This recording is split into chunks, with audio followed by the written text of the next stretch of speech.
I was always told by my teachers, I would say the teachers outside the sphere of human knowledge, that one day the music would be needed by humanity in order to give them impressions, something to hold on to. That's the foundation of higher order of being, so that's really I hold on to it, because I've been told that. And I was told other things by beings on this outside of human knowledge. And everything they told me, I've seen it happen. Are you saying that you've been in touch with other beings on other planets, in outer space? Right. And what are some of the things that you have discussed with them about our society? Well, they were saying that there would come a time when people would be in confusion, they'd be in bewilderment, and they wouldn't know which way to turn, and they'd come to the place where they would have to acknowledge that everything they had is no good for them. So therefore they would have to have something else. And at that time, well, they can be helped, but as long as they think they know, they can't be helped. But when they come to the point where they feel that they don't know, then that would be their wisdom, that they don't know. When they don't know, then when a person doesn't know, he's ready for a teacher. But if he knows, then his mind is all positive, and it's just like a camera. You can't take a picture from positive or a film. It has to be negative. And that's when they don't know, they're in the negative, and then when light strikes them, we'll retain the impression of the wisdom. But as long as they're positive, well, it reflect off of them. They can't retain it. What actually can people who have never seen Sun Ra's group perform in person expect to see? How would you describe your show? I know it's a light and sound music show, but can you amplify? Well, let's move over to my Cosmo drama now. All right, let's explain that first, because you've used that expression several times before we talked here about Cosmo drama. Just what is Cosmo drama? Well, Cosmo drama is it's based on according to the people become part of the band from the point of view that their vibrations are considered in what I'm presenting. If it happens to be a person in there that really needs help or some kind of impression, then during the performance or during the night, the exact song will come out of nowhere that I've never played before for that particular person, or for all of them collectively, vibration-wise, and they can see something, hear something they never will see again, not ever hear again, because it will be designed by the Cosmos for them.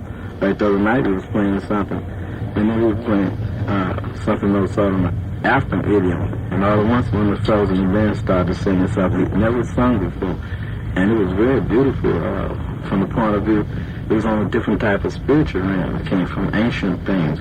And that's what the people need. They need the ancient to balance what they got now. And that way they can compare and they can see what's happening. Well, now during the performance, I might come up and, everything is disbalanced on the planet now. I might come up and balance something. Some man who has lived who hasn't been given credit by humanity, I give him credit. When that strikes the universe, then that balances things in the universe that someone on the planet has given credit to a man who did something worthwhile. And then I might take the place of that man. And I might tell the audience in song and dance that I'm that man. And then I say what I did. And in that way, I'm showing that some men have done something worthwhile on this planet. Does the audience ever get carried away and participate? Well, yeah, Temple View they did. They were dancing out by spaces to place. And now the audience getting so they clapping their hands with what we're doing, which we're doing some things on another kind of level. Like I have one song I'm singing about, I could have enjoyed myself on this planet if the people had been alive. And a lot of people think that the audience would be turned off, but to the contrary, they understand. So that means that they don't really feel that they're really alive. And that's one of the songs where they build in there. And so that's very good, because I have another song where I'm saying, well, is this a planet of life? In Harlem, we were playing out in Central Park, and mostly black people there, all black people really. And when I asked, was this a planet of life, all the black people shouted no. And I said it 3 times. Every time they said no. So, well, that's the people in the street. And that's what I'm talking about. It's not too far from the people. Are you, in essence, dramatizing your music? Is that what you're attempting to do, to dramatize it, to make it more than just the one dimension? I'm dramatizing humanity, ancient, past, and present, and potential. Because I'm the only thing to keep me really playing for people who have faith, hope for humanity is their potential, not what they have done, because what they've done hasn't been worthy enough for the universe to recognize it, and that's why they can't get anywhere. So then, but that potential can cause them to be part of the greater universe. And I'm talking about this planet being part of the greater universe. Right now, it's isolated. It's one world, you might say. It's an island, all isolated out from everything. And they think they're self-sufficient, but they aren't. And so my plan is to get this planet to be part of the Intergalactic Council of Planets, because in that way they could get some help from other beings, and they could learn something. But they haven't prepared themselves for it. But then it doesn't matter, because they never prepared for death, but it steps in anyway. So I feel that there's something really valuable for humanity now, regardless of whether people are ready for it or not. It must do just like death, and step in and do something for the help them, because they need it. Let's have another sample of the Miss Science Orchestra and the music of Sun Ra.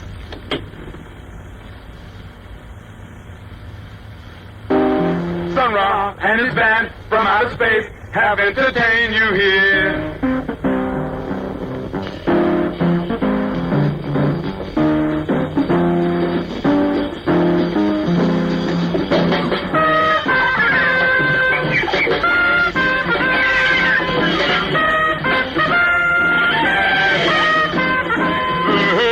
Space is the place. Space is the place. Don't you want to go? Space is the place. Yeah, na na na. Space is the place. Space.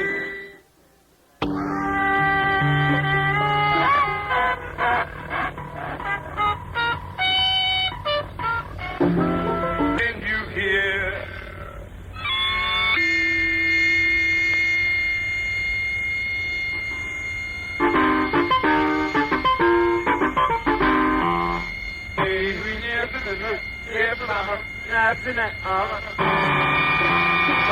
And his band from outer space have entertained you here. Sun Ra and his band from outer space have entertained you here.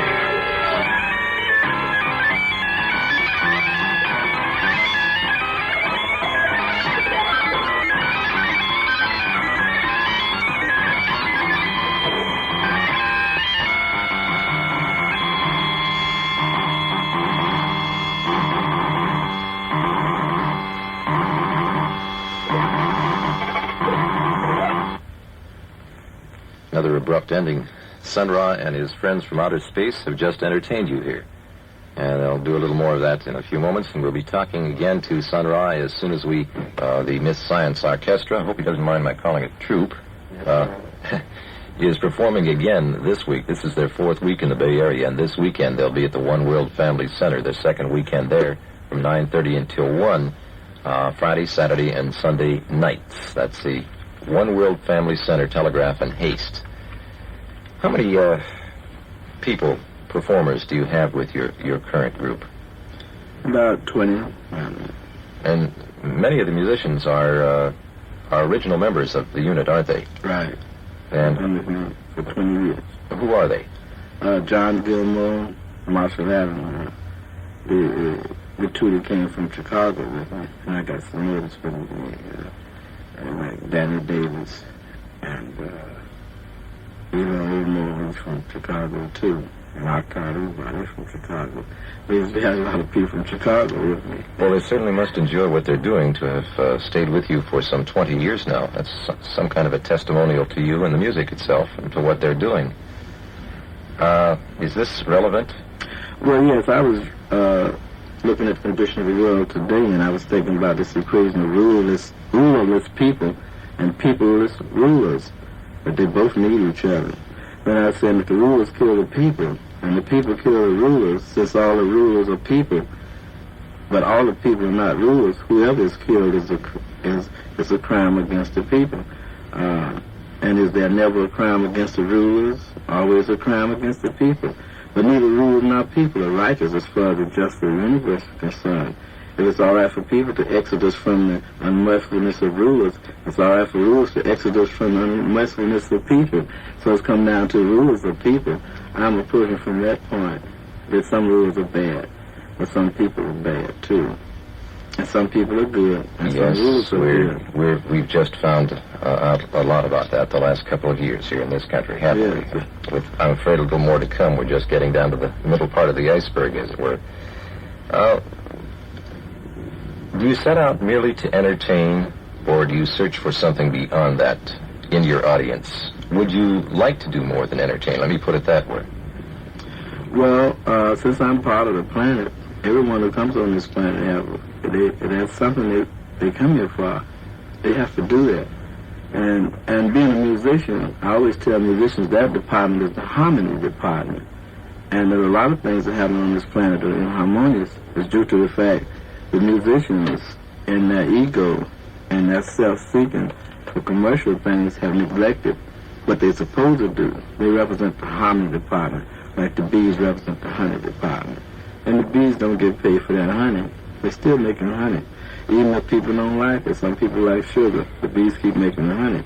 Now I'm saying that some musicians could devote more time to really doing something harmonious among themselves and present something to people where they can show the people the way as far as being harmonious with each other.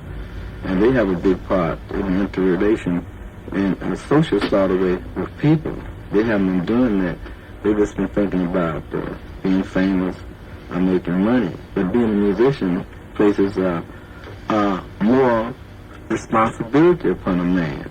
He got that added talent that the Creator gave to him. So he has a gift. Other men don't have it. So whenever you're a musician, then you have to remember that you're on another sphere or dimension from the average man, who also needs the talent and the gift that the Creator gave this particular musician. And some musicians have forgotten that they're another kind of man, they're in another kind of dimension. And they have to rectify that mistake and realize that music is not a burden, it's a gift from the Creator of the universe. And it's their duty to present it, whether they have money or not money in certain cases. You just have to present it like birds sing. This is KJAZ in Alameda at 4 o'clock, and Phil Brooks speaking with Sun Ra this afternoon. Spend a couple more minutes here. Ever get the feeling that, have you ever become very discouraged with what's happening? I know that acceptance has not come easy to you, and what you present to the public, the sort of music you present to the public, I know it hasn't come easy, but you've been practicing it for 20 years. That maybe is a rhetorical question because you haven't given up till now and you don't intend to give up, but does it ever become very discouraging to you that you can't achieve more recognition, a wider scale recognition with the public? Well, I always felt that what I'm doing would be accepted by the world, but I was directing what I was doing to black people, trying to get them to see, because I knew what I'm doing is going to be accepted by the rest of the men in the world. But I didn't know about them because they're preoccupied with equality and money and other things that they haven't had. But as far as the other men in the world are concerned, it's going to be accepted. If I had presented my program full scale to any other nation on the face of the earth, by now all the men on the planet would be in a better condition. But I really just presented it to one particular type of people because I didn't want them to ever say that I went to white people and other people and gave what I had to them. So now I got 20 years of my trying to get them to see the light. But the fact is that you still do present it to the white man and to other peoples. You travel to Europe a great deal, don't you? Well, I just do that when I need some money. Because if black people had to give me some money, I wouldn't have had to do that if they'd opened up their different places to me, but they didn't do that. So now, you see, I'm getting ready to present it to the world. And if they get left out, I got witnesses from the rest of the men in the world that I did present what I had to present first to them. You travel to Europe a lot, don't you, with Right. the troupe? How many years have you been going there? About 5 years, I'd say. This is 1974. Yeah, about 4 to 5 years. The last time we played in France was last year.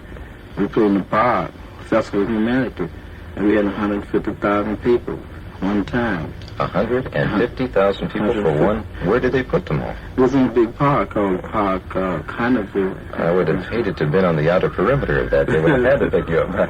Well, it was very beautiful because all the people, whenever we played for the French said, well, all the music is playing, but I'm presenting something else, and they'd be intensely listening to see what am I doing, and everything I said. The French always make headlines out of it. And that, in a sense, they're ahead of the other nations. Now, the Germans also, we played that. And they recognize what I'm talking about. In fact, they had a festival after we played there, and they had headlines in the second festival. What I was saying was really use the motto of the festival, and what I said is the people are the instrument, because that's what I'm getting ready to do. Sometimes instruments can't convey what I want. So then the people, they got strings just like violins. They're made out of strings, you know. So then they become part of the orchestra, with the strings in their body. And then that is made up just like a little harp, you see. So that becomes part of the instrument because the strings will be playing in there. Some strings that in a person's ear that have never been touched. So I can hit a certain chord, a combination of sound that will make the string in a person's ear vibrate. And that way this little harp in their ear, you see, it becomes an instrument. And that's what I was talking about there. They become part of the orchestra because they're going to be vibrating. Right now I consider them as being dead. So when I to make these strings vibrate, it can activate parts in their mind and their spirit where they'll be more open to hit things. The frequency has to be changed. What happens when something goes wrong with our tweeters and woofers in our bodies? We have to go to the eye, ear, and nose doctor, right? We have to do that, but actually it's unnecessary. After a while, the eyes and nose, they're going to get so they won't live too. And they won't be talking against people who have natural gifts for healing. Eventually it's going to get like that because they're going to want to live too. And they're not going to be opposing anyone who has a gift to aid humanity. I've been sitting here thinking about you use an awful lot of costumes in your show, and you've been doing this for an awful long time, way before it became the vogue thing with rock and glitter rock type artists who are having a great deal of success with it. You have always used costumes, haven't you, from the very, very beginning? Right. Now the costumes are progressing more toward the angelic realm of the harmonizing of colors. I really, in a sense, was hiding although I'm on the planet because I didn't want people to really accept what I'm doing if they're not ready, because then it would open up things to them which they can't back out of. And a lot of things have come on this planet that people can be part of and come out of, but what I'm doing, they can't do that. And so that's why I have to be sure that there's nothing else for them to do. And when it comes to that place, then the first law of nature is self-preservation. So if I feel that humanity, the only way they can be saved is for them to really see the real truth, then I have to do that. That's what I'm on the planet for. I have to put it out there for a photon. Just like the people who come in and destroy people, they drop a bomb and don't kill them. Well, then if I have something that pertains to the life of the world, it's all right for me to drop what I got on, like, so that they can live. Because if a man can kill a man, it's all right for somebody to come along and save them. It's perfectly all right for the universe. The only thing about it, yeah, I'm really had any men who wanted to save men. We had a lot of men who wanted to kill them. And they were sincere in their efforts, and they did it thoroughly. Now, if the planet had developed a man who was sincere in his effort to help men as brothers, it would have been a better planet. Oh, well, I'm sincere, you see. And so therefore, I can do it. I don't have any qualms about what I can do. I know what I can do. Let's hear another track by Sun Ra and the Miss Science Orchestra, and then I want to come back and talk a little bit about a motion picture in which you were starred that has just left the Bay Area, and we can find out how that came about and what it involved.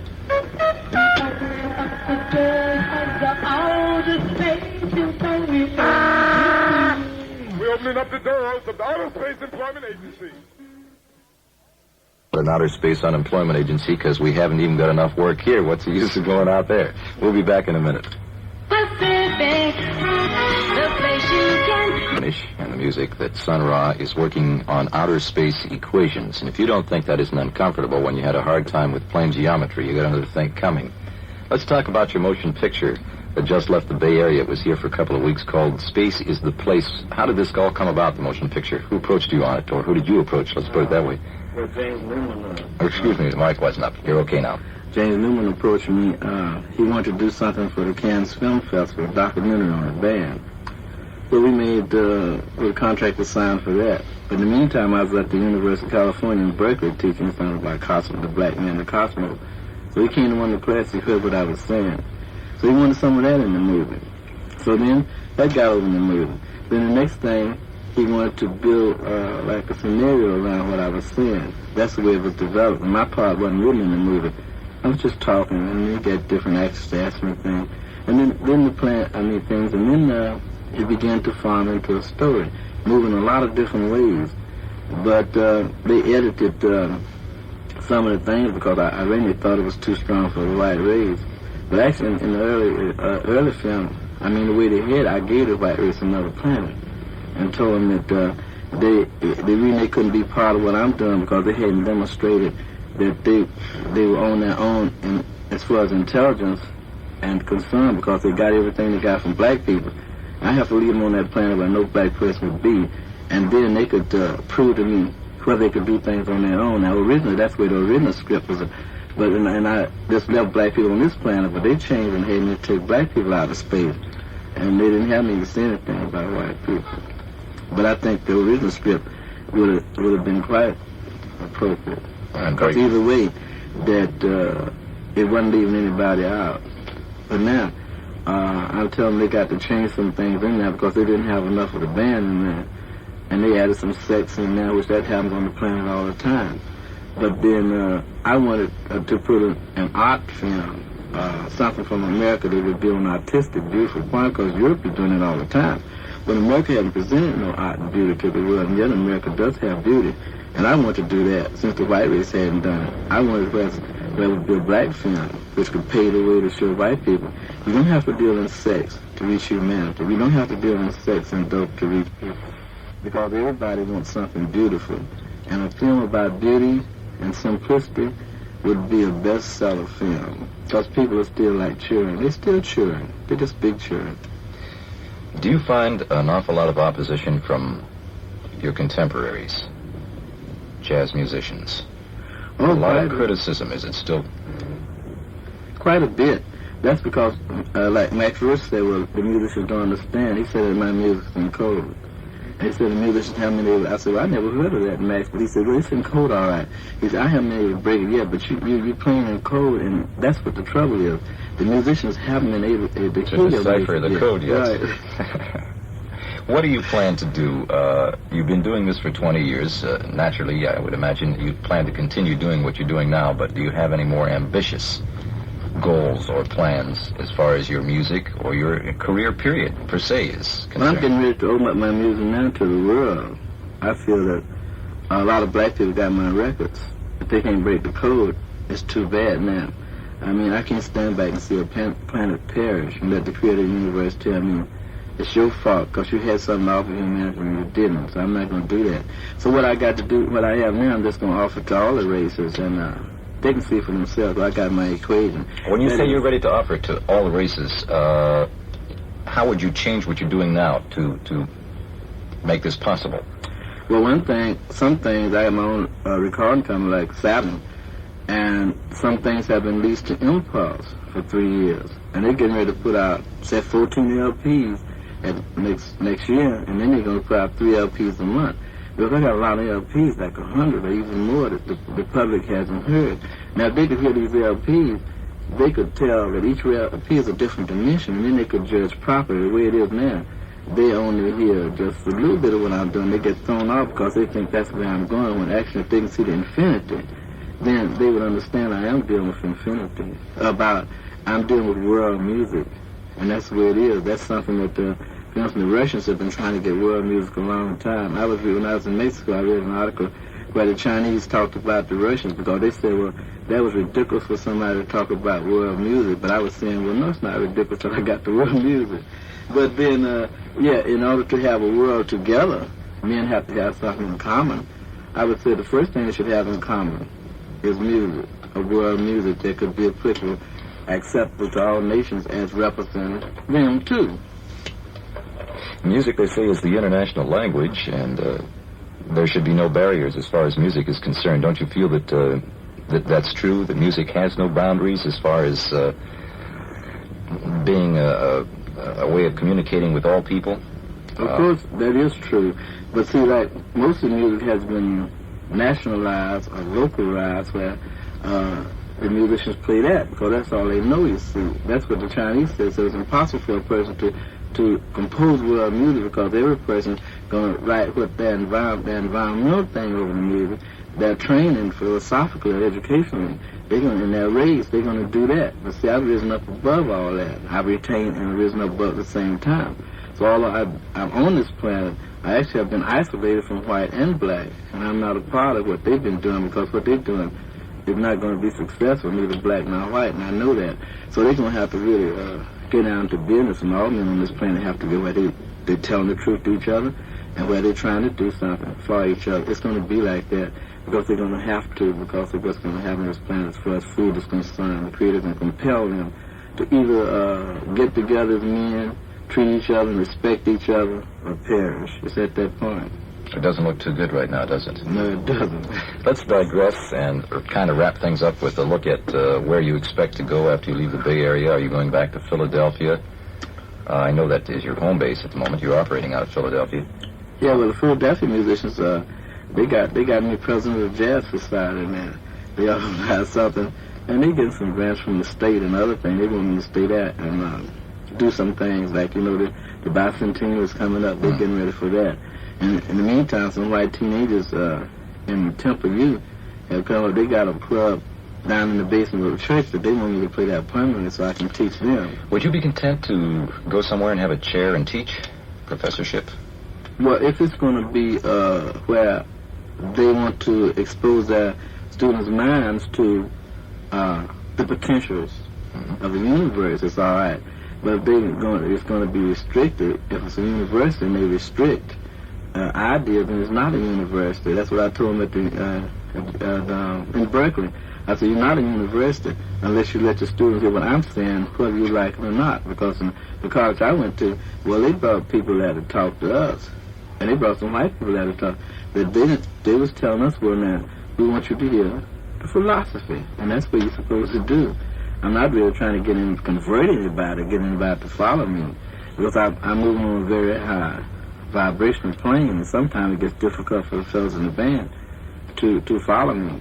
Like sometimes I might come up and put some sentences together and some words and look like the band, they aren't there. It gets in that shell. What do you say? You know, they tap themselves and say, what do you say? Huh? One of those things. Yeah, and I look around for the band. They can play, but it gets... Yeah. The other night I said something, and the audience got so quiet, and the band got so quiet, I had to look around and see if there was anybody in there. But I be dealing with things to get people ready, and all I did was saying, I got up, and I had my costume on, I had a golden cape on, I raised up like wings, and I said, well, I'm another angel speaking to the four winds of the heaven. And really, the way I dramatized now, I became that angel, and they saw it too. Well, now that's where the acting part comes in, where I'm really opening people's minds up to the fact that will happen. So now I'm really approaching people to say, well, now are you ready for that? And they were ready, all right, because they got afraid. What do you expect people to do when you sit here and in your spare time as a hobby work outer space equations? How would you expect them to understand you if, you know, we're just that far behind you? If you can work on outer space equations, there's no way we can come close to understanding what you're doing, I'm afraid. Well, I'm working from the point of the Earth, like I just showed you one equation where the reading of Earth is named Earth because of the permutation of the word 3. And everybody can understand that. That's almost like an anagram, isn't it? By dropping letters, take the word Earth. Would you just try to demonstrate that or explain that briefly before we wind it up on what you mean by Earth and the word 3? Well, see, originally the word Earth was spelled E-O-R-T-H-E. That's old English, you see. But when they used the system of alpha and omega being interchangeable, they took a alpha and put that, so the Earth became E-A-R-T-H. E-A-R-T-H then, yeah, right? See, but when they changed this O, put that O, took the O away, if I hadn't been up under the instruction of the Creator Universe, I wouldn't have been able to know what that word means, but Alpha, Omega, Alpha, that's the name of this planet. And how do you derive 3 from that then? Well, then when they change, actually, Earth is, phonetically speaking, and sound-wise, it's E-R-T-H. Phonetically, now, right. if you permutate that, you got T-H-R-E, which spells 3. And originally you had alpha, beta, gamma, which is G, and olive, beta, Gimel, which is G, and G is supposed to be the third letter, which represents the Earth, like you proved in geography and geology. So the G is the name of this planet, and it's on the curse. That's when people say G. All I can say is G. It has been enlightening and mystifying, and it's been entertaining, and I hope for the listener as well. Sun Ra has been my guest this afternoon. If your curiosity has been piqued a bit now, perhaps you'll want to go over and watch the Sun Ra Myth Science Orchestra perform again this weekend. In this, well, at that particular place, yeah, we'd be you around. may be around. Well, okay, this weekend again. Saying that when we go back to New York, we're supposed to open up on Broadway at the theater with something called The Many Worlds of Sun Ra. Ah, well, perhaps, well, it's interesting to those people who might be making the trip out there. Good luck to you. Thank you.